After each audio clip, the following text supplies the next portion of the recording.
Our next speaker is Mr. Damtew Dessalegne, the United Nations High Commission for Refugees Representative in Israel. Mr. Dessalegne has been engaged in refugee and humanitarian work for over 35 years. He started his career working for an international NGO in Canada and then worked for the Canadian government. You're welcome, Mr. Damtew.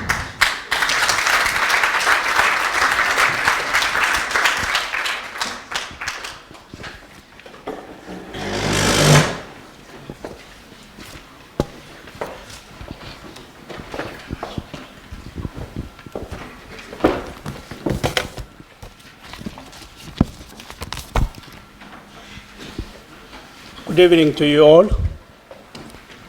I'm very pleased to join you in this important conference tonight. And I wish to thank the organizers for inviting me and the IDC for hosting the conference. I have worked indeed with refugees for over 30 years. And one thing that I have found wherever I was with refugees over those 30 years is that education was the most important thing for young refugees, for their parents, for their families, and for their communities. Even before food, they talk about education. This has been the case for all the refugee groups that I've encountered in my work with UNHCR. Refugees are a symbol of our turbulent times. They bring home to us in the most visceral and compelling way what's happening in our world. War, conflict, persecution, extremism, anarchic disorder, and egregious human rights abuses forcing people out of their homes, communities, and countries. Every day, thousands of men, women, and children have to make one of the most difficult decisions in life: to leave behind all that is dear to them and walk away to an uncertain and often frightening future elsewhere because they have no other choice. A total of 70.8 million people are refugees or displaced within their own countries today. That is 1 in every 108 people on this earth. Behind these statistics, there is an individual story of loss and suffering, a story of family separation, uprooting, deprivation, and trauma. Many of them have seen their homes destroyed, members of their family killed or tortured, their communities bombarded. Children make up half of the world's refugees, and they bear a disproportionate burden of the suffering. But the refugee journey is also a story of courage and resilience. It takes indeed real courage to be a refugee. Courage not to give up hope, as you have heard from the panel members, and to make the most of the hands that has been dealt. Courage not only to survive, but to persevere and build a new future against the odds, eventually to become contributing and enriching members of society once more. That's why refugees deserve our respect, understanding, and support so that they can nurture and realize their hopes. When I reflect on the refugee debate in many Western countries, including here in Israel, it seems to me that there is too much emotion and not enough reason involved. Facts are often distorted by fears and exaggerations. A taxi driver I was recently riding with in Tel Aviv told me that he believed there are as many as 200,000 Eritreans and Darfuris in the country. He in fact said 200,000 quote infiltrators. Never mind the numbers. There are at present only about 30,000 Eritreans and Sudanese in the country. A very troubling use of language to describe refugees.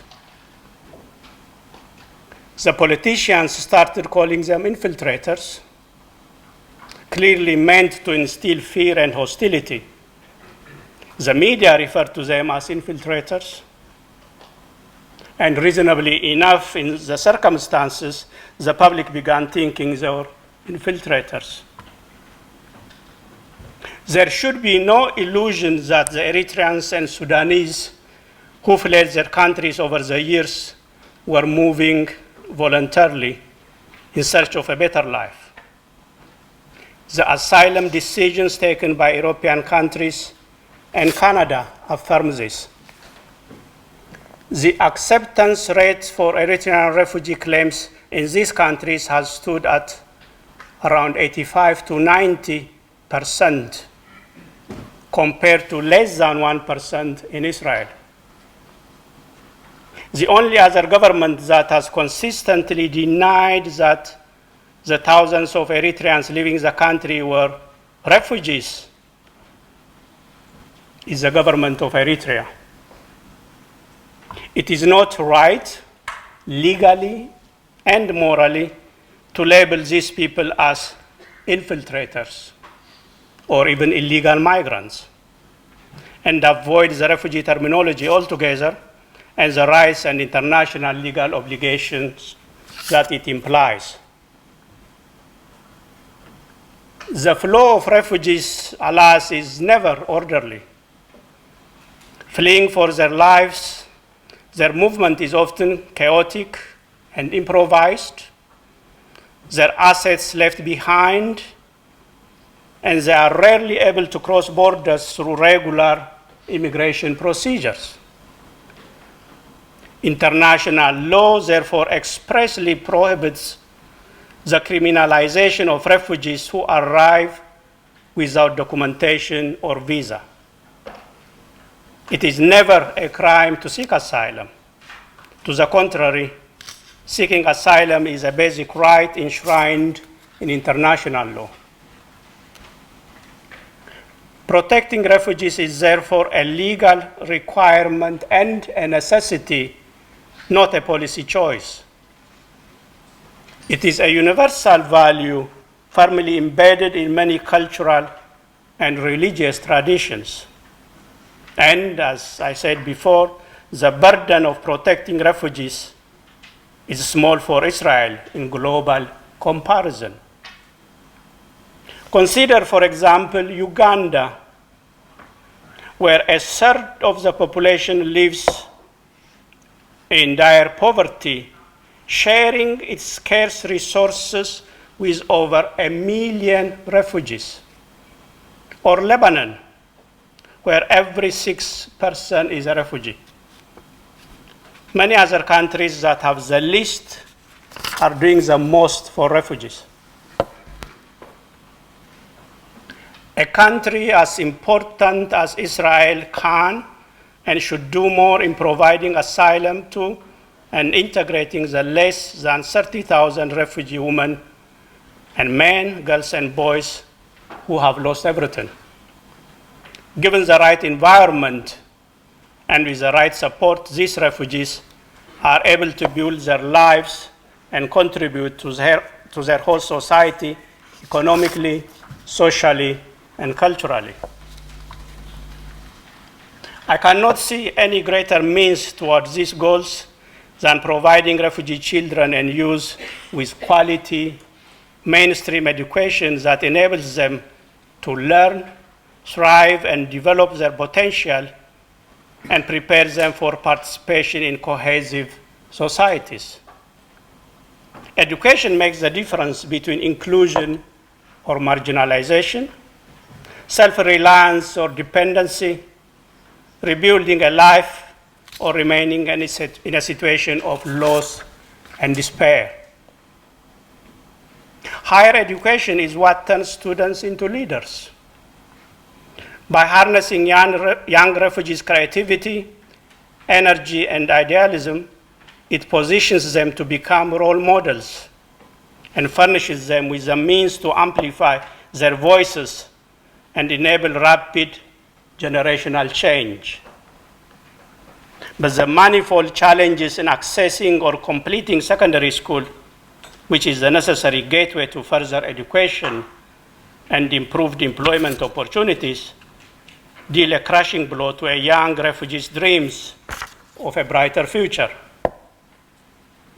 I'm very happy that many of the people here are students, are refugees, and they have brought their life experiences and share them with all of us.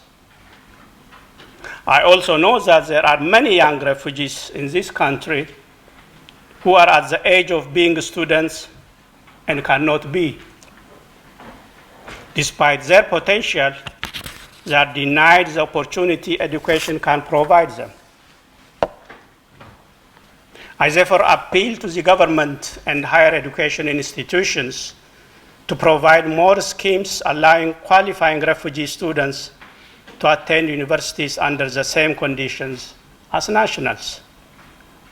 To facilitate this, secondary school students need more academic support through extracurricular programming and tutoring so they meet the standards for higher education. And before that, we need to significantly improve the quality of early childhood and primary education, which forms the foundation of the lifelong learning cycle. Universities can offer scholarships and other awards to refugee students. They can extend opportunities for those who cannot access a university through online learning platforms where digital programs are combined with teaching and mentoring. Businesses also have an important role to play. They can offer internships, apprenticeships, training, and job opportunities to refugees. And the support of the public is crucial in lobbying the government, in helping refugees learn new languages and skills, and in volunteering with NGOs that support refugees. In conclusion, I return to the theme of my opening remarks. Refugees leave their home, families, possessions, and connections with their local community and walk away to an uncertain future because they have no other choice. They are among the most vulnerable and yet the most resilient people on earth. They are resourceful individuals, some of whom have survived on their wits during long and dangerous journeys to the country of asylum. They find the strength to overcome adversity. Indeed, refugees are nothing if not the greatest embodiment of the human survivor spirit. We can all help them to nurture and realize their hopes and aspirations by accepting them for who they are, seeing and treating them as equals, and affording them the chance to engage fully in all aspects of our community life. Thank you very much.